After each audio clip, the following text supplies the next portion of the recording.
ਭਾਰਤੀ ਅਦਾਕਾਰ ਰਜਿੰਦਰ ਕੁਮਾਰ ਦੇ ਵਾਲਦ ਸਾਹਿਬ ਦਾ ਕਾਰੋਬਾਰ ਸੀ ਕੱਪੜੇ ਦਾ ਕਰਾਚੀ ਦੇ ਵਿੱਚ।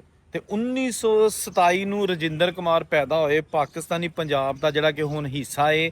ਪਿੰਡ ਦਾ ਨਾਂ ਹੈ ਸਨਖਤਰਾ, ਤਹਿਸੀਲ ਇਹਦੀ 1947 ਵੇਲੇ ਨਾਰੋਵਾਲ ਸੀ ਤੇ ਜ਼ਿਲ੍ਹਾ ਸਿਆਲਕੋਟ ਸੀ, ਲੇਕਿਨ ਹੁਣ ਜ਼ਿਲ੍ਹਾ ਇਹ ਨਾਰੋਵਾਲ ਏ ਤੇ ਤਹਿਸੀਲ ਇਹਦੀ ਸ਼ਕਰਗੜ੍ਹ ਏ। ਇਹ ਪਿੰਡ ਕਸਬਾਨੁਮਾ ਪਿੰਡ ਜਿਹੜਾ ਕਿ ਬੜਾ ਮਸ਼ਹੂਰ ਮਰੂਫ ਖੱਤਰੀਆਂ ਦਾ ਪਿੰਡ ਸੀ। ਕਿਹਾ ਜਾਂਦਾ ਹੈ ਕਿ ਅਦਾਕਾਰ ਰਜਿੰਦਰ ਕੁਮਾਰ ਜਦੋਂ 1988 ਦੇ ਵਿੱਚ ਜਨਰਲ ਜ਼ਿਆਉਲ ਹਕ ਦੇ ਦੌਰ 'ਚ ਪਾਕਿਸਤਾਨ ਆਪਣਾ ਪਿੰਡ ਵੇਖਣ ਆਏ ਤੇ ਪੂਰੀ ਸਿਕਿਉਰਿਟੀ ਦੇ ਨਾਲ ਉਹਦੇ ਉੱਥੇ ਗਏ ਤੇ ਪਾਕਿਸਤਾਨੀ ਅਦਾਕਾਰ ਮੁਹੰਮਦ ਅਲੀ ਔਰ ਉਹਨਾਂ ਦੀ ਬੇਗਮ ਜ਼ੇਬਾ ਬੇਗਮ ਵੀ ਨਾਲ ਸਨ ਔਰ ਇਹਨਾਂ ਨੇ ਸਨਖਤਰੇ ਦਾ ਦੌਰਾ ਕੀਤਾ, ਆਪਣਾ ਘਰ ਪਛਾਣ ਲਿਆ। ਰਜਿੰਦਰ ਕੁਮਾਰ ਹੋਰਾਂ ਨੇ ਆਪਣੇ ਕੁਝ ਪੁਰਾਣੇ ਜਿਹੜੇ ਦੋਸਤ ਸਨ, ਮਹੱਲੇਦਾਰ ਸਨ ਮੁਸਲਮਾਨ, ਉਹ ਜਿਹੜੇ ਕਿ ਉਹਨਾਂ ਦੀ ਉਮਰ ਦੇ ਹੋ ਚੁੱਕੇ ਸਨ, ਉਹਨਾਂ ਨੂੰ ਵੀ ਪਹਿਚਾਣ ਲਿਆ ਔਰ ਇੱਕ ਉੱਥੇ ਮਾਈ ਨੂੰ ਵੀ ਪਛਾਣ ਲਿਆ। ਤੇ ਰਜਿੰਦਰ ਕੁਮਾਰ ਹੋਰਾਂ ਨੇ ਆਖਿਆ ਕਿ ਇਹ ਮਾਈ ਉਹ ਹੋਵੇ ਜਦੋਂ ਮੈਂ ਛੋਟਾ ਹੁੰਦਾ ਸਾਂ ਤੇ ਸਾਡੇ ਘਰ ਆਉਂਦੀ ਹੁੰਦੀ ਸੀ ਤੇ ਇਹ ਵਾਹਦ ਮੁਸਲਮਾਨ ਖਾਤੂਨ ਸੀ ਜਿਹੜੀ ਸਾਡੇ ਘਰ ਜਿਹਦਾ ਬੜਾ ਜ਼ਿਆਦਾ ਆਣਾ ਜਾਣਾ ਸੀ ਤੇ ਉਹ ਮਾਈ ਹਲੇ ਵੀ ਜਿਉਂਦੀ ਸੀ। ਉਹ ਮਾਈ ਨੇ ਵੀ ਪਛਾਣ ਕੇ ਤੇ ਉੱਚੀ ਉੱਚੀ ਰੋਣਾ ਸ਼ੁਰੂ ਕਰ ਦਿੱਤਾ ਤੇ ਨਾਲ ਆਖਿਆ ਕਿ ਤੁਸੀਂ ਕਿੱਥੇ ਟੁਰ ਗਏ ਹੋ, ਤੁਹਾਨੂੰ ਕਦੇ ਆਪਣੇ ਪਿੰਡ ਦਾ ਚੇਤਾ ਨਹੀਂ ਆਇਆ, ਕਦੀ ਤੁਸੀਂ ਮੁੜ ਕੇ ਫੇਰਾ ਨਹੀਂ ਪਾਇਆ। ਜਿਹਦੇ ਬਾਅਦ ਫਿਰ ਰਜਿੰਦਰ ਕੁਮਾਰ ਹੋਰਾਂ ਨੇ ਉਸ ਮਾਂ ਜੀ ਨੂੰ ਆਖਿਆ ਕਿ ਮੈਂ ਇੱਥੇ ਦੁਬਾਰਾ ਵੀ ਆਵਾਂਗਾ, ਇਸ ਪਿੰਡ ਦੇ ਵਿੱਚ ਮੈਂ ਫਿਲਮ ਬਣਾਵਾਂਗਾ, ਕਿਉਂਕਿ 1988 ਦਾ ਜਿਹੜਾ ਟਾਈਮ ਸੀ ਉਹ ਰਜਿੰਦਰ ਕੁਮਾਰ ਦਾ ਫਿਲਮਾਂ ਦਾ ਜਿਹੜਾ ਨਾ ਇੱਕ ਅਰੂਜ ਦਾ ਜ਼ਮਾਨਾ ਸੀ। ਤੇ ਉਹ ਆਪਣੇ ਪਿੰਡ ਵਾਲਿਆਂ ਲੋਕਾਂ ਨੂੰ ਕਹਿ ਕੇ ਗਏ ਕਿ ਮੈਂ ਇੱਥੇ ਆਵਾਂਗਾ, ਪੂਰੀ ਫਿਲਮ ਸ਼ੂਟਿੰਗ ਕਰਕੇ ਤੇ ਲੈ ਕੇ ਜਾਵਾਂਗਾ। ਲੇਕਿਨ ਫਿਰ ਜਦੋਂ ਜੁਲਾਈ 1999 ਵਿੱਚ ਰਜਿੰਦਰ ਕੁਮਾਰ ਇਸ ਦੁਨੀਆ ਤੇ ਟੁਰ ਗਏ ਤੇ ਨਾ ਤੇ ਕੋਈ ਦੁਬਾਰਾ ਉਸ ਖਾਨਦਾਨ ਦਾ ਇੱਥੇ ਆ ਸਕਿਆ ਤੇ ਨਾ ਹੀ ਕੋਈ ਫਿਲਮ ਬਣ ਸਕੀ। ਮੈਂ ਇਸ ਪਿੰਡ ਦੇ ਵਿੱਚ 2-3 ਵਾਰੀ ਗਿਆ ਵਾਂ, ਉਹ ਘਰ ਵੀ ਵੇਖਣ ਦੀ ਕੋਸ਼ਿਸ਼ ਕੀਤੀ ਹੈ ਜਿਹੜਾ ਕਿ ਅਦਾਕਾਰ ਰਜਿੰਦਰ ਕੁਮਾਰ ਦੀ ਫੈਮਿਲੀ ਦਾ ਚੁਬਾਰਾ ਹੁੰਦਾ ਸੀ।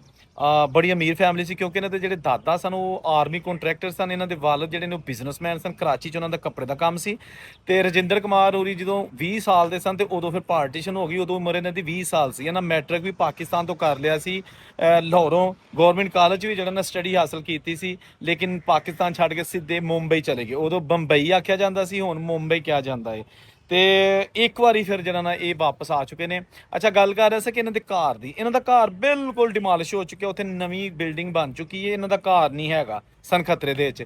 ਲੇਕਿਨ ਉਹ ਸਕੂਲ ਅੱਜ ਵੀ ਮੌਜੂਦ ਹੈ, ਉਹਦੇ ਪੁਰਾਣੇ ਕਮਰੇ ਸਨਖਤਰੇ ਦੇ ਵਿੱਚ ਅੱਜ ਵੀ ਮੌਜੂਦ ਹੈਗੇ ਨੇ ਜਿਹੜੇ ਕਿ ਗੋ ਕਾਬਲੇ ਇਸਤੇਮਾਲ ਤੇ ਨਹੀਂ, ਲੇਕਿਨ ਉਹਨਾਂ ਨੇ ਸੰਭਾਲ ਕੇ ਰੱਖੇ ਨੇ। ਅਦਾਕਾਰ ਰਜਿੰਦਰ ਕੁਮਾਰ ਆਪਣਾ ਸਕੂਲ ਵੇਖਣ ਵੀ ਗਏ, ਉੱਥੇ ਇੱਕ ਦਰਬਾਰ ਹੈਗਾ ਉਹ ਵੀ ਵੇਖਣ ਗਏ ਤੇ ਉਹਨਾਂ ਨੇ ਜਨਾਬ ਬੜਾ ਅੱਛਾ ਵਕਤ ਗੁਜ਼ਾਰਿਆ, ਪੂਰਾ ਦਿਨ ਇੱਥੇ ਗੁਜ਼ਾਰਿਆ ਸਨਖਤਰੇ 'ਚ। ਤੇ ਦੋਸਤੋ ਗੱਲ ਉਹੀ ਆ ਗਈ ਨਾ ਕਿ ਯਾਦਾਂ ਹੀ ਰਹਿ ਜਾਂਦੀਆਂ ਨੇ। ਅੱਛਾ, ਜਿਹੜਾ ਰਜਿੰਦਰ ਕੁਮਾਰ ਹੋਰਾਂ ਦਾ ਜਿਹੜਾ ਇੱਥੇ ਪਾਕਿਸਤਾਨੀ ਟਾਈਮ ਗੁਜ਼ਰਿਆ ਸੀ ਨਾ, ਉਹ ਕਿਹਾ ਜਾਂਦਾ ਹੈ ਕਿ ਇਹਨਾਂ ਦੇ ਚੁਬਾਰਾ ਐਡਾ ਉੱਚਾ ਹੁੰਦਾ ਸੀ ਕਿ ਉੱਥੋਂ ਆਸ-ਪਾਸ ਦੇ ਜਿਹੜੇ ਸਾਰੇ ਪਿੰਡ ਨੇ ਉਹ ਨਜ਼ਰ ਆਉਂਦੇ ਹੁੰਦੇ ਸਨ। ਈਵਨ ਕਿ ਨਾਰੋਵਾਲ ਦੂਰ ਤੱਕ ਉਹ ਵੀ ਜਿਹੜਾ ਨਾ ਥੋੜਾ ਥੋੜਾ ਨਜ਼ਰ ਆਉਂਦਾ ਹੁੰਦਾ ਸੀ ਰਾਤ ਨੂੰ ਜਦੋਂ ਬੱਤੀਆਂ ਕੋਈ ਬਲਦੀਆਂ ਹੁੰਦੀਆਂ ਸਨ। ਯਾਨੀ ਕਿ ਸ਼ਹਿਰ ਸੀ ਨਾ, ਲਾਈਟ ਹੈ ਸੀ ਜਾਂ ਨਹੀਂ ਹੈ ਸੀ ਉਹਦੇ ਬਾਅਦ ਦਾ ਮਸਲਾ, ਲੇਕਿਨ ਇਹ ਵੀ ਕਿ ਪਤਾ ਚੱਲਦਾ ਸੀ ਕਿ ਇੱਧਰ ਨਾਰੋਵਾਲ ਸ਼ਹਿਰ ਹੈ।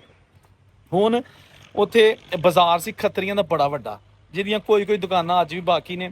ਲੇਕਿਨ ਜਿਹੜੀ ਗੱਲ ਹੈ ਵੀ ਇੱਥੇ ਜ਼ਿਆਦਾਤਰ ਜਿਹੜੇ ਨੇ ਖੱਤਰੀ ਆਬਾਦ ਸਨ, ਪੰਜਾਬੀ ਹਿੰਦੂ ਖੱਤਰੀ। ਸਿੱਖ ਵੀ ਹੈ ਸਨ, ਸਿੱਖ ਥੋੜੇ ਸਨ, ਇਸ ਲਈ ਇਸ ਪਿੰਡ 'ਚ ਗੁਰਦੁਆਰਾ ਕੋਈ ਨਹੀਂ। ਲੇਕਿਨ ਇਸ ਪਿੰਡ ਦੇ ਵਿੱਚ 3 ਮੰਦਿਰ ਹਲੇ ਵੀ ਆਪਣੀ ਅਸਲੀ ਹਾਲਤ 'ਚ ਮੌਜੂਦ ਹੈਗੇ ਨੇ। 2 ਹਿੰਦੂ ਮੰਦਿਰ ਨੇ, ਇੱਕ ਜੈਨ ਮੰਦਿਰ ਹੈ। ਇਸ ਪਿੰਡ 'ਚ ਜੈਨ ਵੀ ਬਹੁਤ ਜ਼ਿਆਦਾ ਰਹਿੰਦੇ ਸਨ ਔਰ ਕਾਫੀ ਐਸੀ ਜੈਨ ਕਮਿਊਨਿਟੀ ਦੇ ਲੋਕ ਨੇ ਜਿਹੜੇ 1947 ਤੋਂ ਬਾਅਦ ਇੱਥੇ ਗਾਹੇ ਬਗਾਏ ਆਪਣੇ ਬਜ਼ੁਰਗਾਂ ਦੀਆਂ ਚੀਜ਼ਾਂ ਵੇਖਣ ਲਈ ਆਉਂਦੇ ਰਹਿੰਦੇ ਨੇ ਔਰ ਇੱਥੇ ਆ ਕੇ ਤੇ ਫਿਰ ਜੋ ਵੀ ਉਹਨਾਂ ਨੂੰ ਸਕੂਨ ਮਿਲਦਾ ਏ ਉਹ ਉਹੀ ਜਾਣਦੇ ਨੇ। ਅਦਾਕਾਰ ਰਜਿੰਦਰ ਕੁਮਾਰ ਹੋਰਾਂ ਨੇ ਸ਼ਾਦੀ ਕੀਤੀ ਸ਼ੁਕਲਾ ਨਾਮੀ ਲੜਕੀ ਦੇ ਨਾਲ। ਇਹ ਵੀ ਇੱਕ ਬਹੁਤ ਅਮੀਰ ਤਰੀਨ ਘਰਾਣੇ ਦੀ ਖਾਤੂਨ ਹੈਗੀ ਸੀ। ਇਹਦੇ ਵਿੱਚੋਂ ਇਹਨਾਂ ਦਾ ਇੱਕ ਬੇਟਾ ਔਰ 2 ਬੇਟੀਆਂ ਪੈਦਾ ਹੋਈਆਂ। ਬੇਟਾ ਫਿਲਮਾਂ 'ਚ ਆ ਗਿਆ, ਬੇਟੀਆਂ ਫਿਲਮਾਂ 'ਚ ਨਹੀਂ ਆਈਆਂ।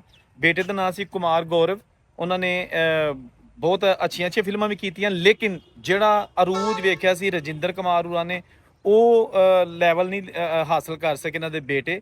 ਔਰ ਇਸ ਲਈ ਸ਼ਾਇਦ ਹਰ ਕੋਈ ਇਹਨਾਂ ਦੇ ਬੇਟੇ ਦੇ ਮੁਤਲਕ ਨਹੀਂ ਜਾਣਦਾ। ਰਜਿੰਦਰ ਕੁਮਾਰ ਦੇ ਮੁਤਲਕ ਤਕਰੀਬਨ ਸਾਰੇ ਉਹ ਲੋਕ ਜਾਣਦੇ ਨੇ ਜਿਹੜੇ ਕਿ ਮਤਲਬ ਥੋੜਾ ਬਹੁਤ ਵੀ ਫਿਲਮਾਂ ਦਾ ਸ਼ੌਕ ਰੱਖਦੇ ਨੇ। ਇਹਨਾਂ ਨੂੰ ਬੜੀ ਜਿਹੜੀ ਇਹਨਾਂ ਪਜ਼ੀਰਾਈ ਮਿਲੀ ਬਾਲੀਵੁੱਡ ਦੇ ਵਿੱਚ, ਬਹੁਤ ਸਾਰੀਆਂ ਹੀਰੋਇਨਸ ਨਾਲ ਇਹਨਾਂ ਨੇ ਕੰਮ ਕੀਤਾ।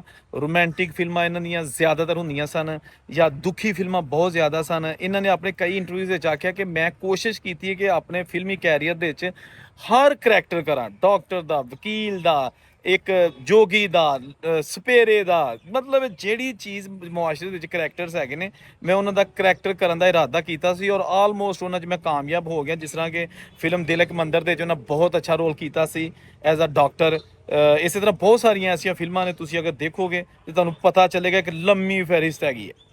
ਅਦਾਕਾਰ ਰਜਿੰਦਰ ਕੁਮਾਰ ਹੋਰਾਂ ਨੂੰ ਸ਼ੁਰੂ ਤੋਂ ਹੀ ਫਿਲਮਾਂ 'ਚ ਕੰਮ ਕਰਨ ਦਾ ਬੜਾ ਸ਼ੌਕ ਸੀ। ਇਹਨਾਂ ਦੀ ਹਾਲਾਂਕਿ ਫੈਮਿਲੀ ਲਾਈਨ ਨਹੀਂ ਸੀ ਹੈਗੀ, ਲੇਕਿਨ ਇਹਨਾਂ ਨੇ ਇਰਾਦਾ ਕਰ ਲਿਆ ਸੀ ਕਿ ਮੈਂ ਕੋਸ਼ਿਸ਼ ਕਰਨਾ ਚਾਹੁੰਦਾ ਕਿ ਦੁਨੀਆ ਮੈਨੂੰ ਪਹਿਚਾਨੇ, ਤੇ ਲਿਹਾਜ਼ਾ 1947 ਨੂੰ ਜਦੋਂ ਇਹ ਖਾਨਦਾਨ ਪਾਕਿਸਤਾਨ ਛੱਡ ਕੇ ਮੁੰਬਈ ਚਲਾ ਗਿਆ ਤੇ ਉਸ ਤੋਂ 2 ਸਾਲ ਬਾਅਦ ਹੀ ਇਹਨਾਂ ਨੇ ਪਤੰਗਾ ਨਾਮੀ ਫਿਲਮ 1949 ਦੇ ਵਿੱਚ ਬਣਾਈ ਤੇ ਉਸ ਤੋਂ ਬਾਅਦ ਫਿਰ ਐਸਾ ਸਿਲਸਿਲਾ ਸ਼ੁਰੂ ਹੋਇਆ ਕਿ ਇਹਨਾਂ ਨੇ ਲਾਤਦਾਦ ਕਾਮਯਾਬ ਫਿਲਮਾਂ ਕੀਤੀਆਂ ਔਰ ਅੱਜ ਵੀ ਉਹਨਾਂ ਦੇ ਨਾ ਸਿਰਫ ਗਾਣੇ, ਸਟੋਰੀ ਔਰ ਇਹਨਾਂ ਦੀ ਐਕਟਿੰਗ ਮਸ਼ਹੂਰ ਹੈ, ਬਲਕਿ ਕਈ ਐਸੀ ਐਕਟਰੈਸ ਨੇ ਜਿਨ੍ਹਾਂ ਨੇ ਕਿਹਾ ਹੈ ਕਿ ਜਦੋਂ ਸਾਨੂੰ ਪਤਾ ਚੱਲਦਾ ਸੀ ਕਿ ਅਸੀਂ ਜਿਹੜੀ ਫਿਲਮ ਦੇ ਵਿੱਚ ਐਜ਼ ਅ ਹੀਰੋਇਨ ਕੰਮ ਕਰਨ ਲੱਗੀਆਂ ਵਾ ਉਹ ਸਾਡੇ ਨਾਲ ਰਜਿੰਦਰ ਕੁਮਾਰ ਹੋਰੀ ਨੇ, ਤੇ ਕਹਿੰਦੀਆਂ ਨੇ ਕਿ ਅਸੀਂ ਬੜੀਆਂ ਜਣਾਂ ਨਾਲ ਖੁਸ਼ ਹੁੰਦੀਆਂ ਸਾਂ ਕਿ ਇਹ ਫਿਲਮ ਜ਼ਰੂਰ ਹਿੱਟ ਹੋਏਗੀ, ਇਸ ਫਿਲਮ ਦੇ ਵਿੱਚੋਂ ਜ਼ਰੂਰ ਕੁਝ ਸਿੱਖਣ ਨੂੰ ਮਿਲੇਗਾ, ਕਿਉਂਕਿ ਰਜਿੰਦਰ ਕੁਮਾਰ ਹੋਰੀ ਇੱਕ ਐਕਟਰ ਹੀ ਨਹੀਂ, ਪੂਰੀ ਇੱਕ ਅਕੈਡਮੀ ਸਨ। ਇਹਨਾਂ ਦੇ ਕੋਲ ਇੰਨਾ ਜ਼ਿਆਦਾ ਐਕਟਿੰਗ ਦਾ ਨਾਲੇਜ ਸੀ ਕਿ ਤੁਸੀਂ ਸੋਚ ਵੀ ਨਹੀਂ ਸਕਦੇ। ਤੇ 1949 ਨੂੰ ਆਪਣੀ ਪਹਿਲੀ ਫਿਲਮ ਪਤੰਗਾ ਕਰਨ ਤੋਂ ਬਾਅਦ ਇਹਨਾਂ ਨੂੰ 1950 ਦੇ ਵਿੱਚ ਫਿਲਮ ਮਿਲ ਗਈ ਜੋਗਨ,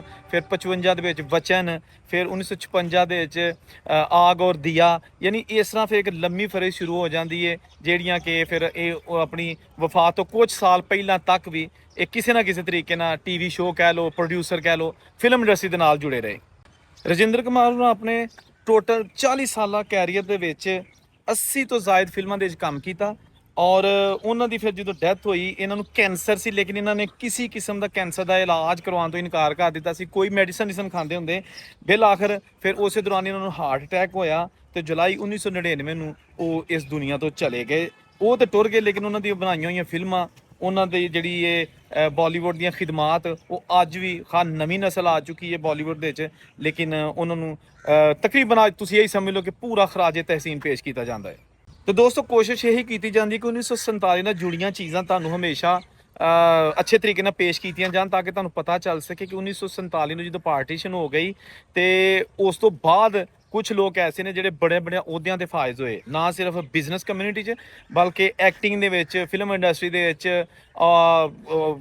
ਤੁਸੀਂ ਜੋ ਵੀ ਸਮਝ ਲਓ, ਕੋਈ ਪ੍ਰਾਈਮ ਮਿਨਿਸਟਰ ਬਣ ਗਏ, ਕੋਈ ਸਿਆਸਤਦਾਨ ਬਣ ਗਏ, ਜਿਸ ਤਰ੍ਹਾਂ ਕਿ ਕੁਝ ਐਸੇ ਇੰਡੀਆ ਦੇ ਪ੍ਰਾਈਮ ਮਿਨਿਸਟਰ ਜਿਨ੍ਹਾਂ ਦਾ ਜਨਮ ਪਾਕਿਸਤਾਨ 'ਚ ਹੋਇਆ ਸੀ, ਕੁਝ ਐਸੇ ਇੰਡੀਆ ਦੇ ਟੌਪ ਦੇ ਬਿਜ਼ਨਸਮੈਨ ਨੇ ਜਿਨ੍ਹਾਂ ਦਾ ਜਿਹੜਾ ਨਾ ਉਹ ਜਨਮ ਪਾਕਿਸਤਾਨ 'ਚ ਹੋਇਆ ਸੀ। ਔਰ ਇਹਦੇ ਨਾਲ ਨਾਲ ਬਹੁਤ ਸਾਰੇ ਐਸੇ ਐਕਟਰ ਨੇ, ਰਾਜਪੂਰ ਫੈਮਿਲੀ ਹੋ ਗਈ, ਦਲੀਪ ਕੁਮਾਰ ਹੋਰੀ ਹੋ ਗਏ, ਸ਼ਾਹਰੁਖ ਖਾਨ ਦੀ ਫੈਮਿਲੀ ਹੋ ਗਈ, ਅਮਿਤਾਭ ਬੱਚਨ ਦੀ ਵਾਲਦਾ ਫੈਸਲਾਬਾਦ 'ਚ ਪੈਦਾ ਹੋਏ, ਫਿਰ ਇਹਦੇ ਨਾਲ ਰਜਿੰਦਰ ਕੁਮਾਰ ਜਿਹੜੇ ਨੇ ਸਨਖਤਰਾ 'ਚ ਪੈਦਾ ਹੋਏ, ਗੋਇੰਦਾ ਦੇ ਵਾਲਦ ਸਾਹਿਬ ਗੁਜਰਾਂਵਾਲੇ 'ਚ ਪੈਦਾ ਹੋਏ, ਜਿਹੜੇ ਸ਼ਾਇਰ ਹੈਗੇ ਨੇ ਗੁਲਜ਼ਾਰ ਉਹ ਦੀਨੇ 'ਚ ਪੈਦਾ ਹੋਏ, ਸੁਨੀਲ ਦੱਤ ਜੇਹਲਮ ਦੇ ਕੋਲ ਪਿੰਡ ਖੁਰਦ ਉੱਥੇ ਪੈਦਾ ਹੋਏ।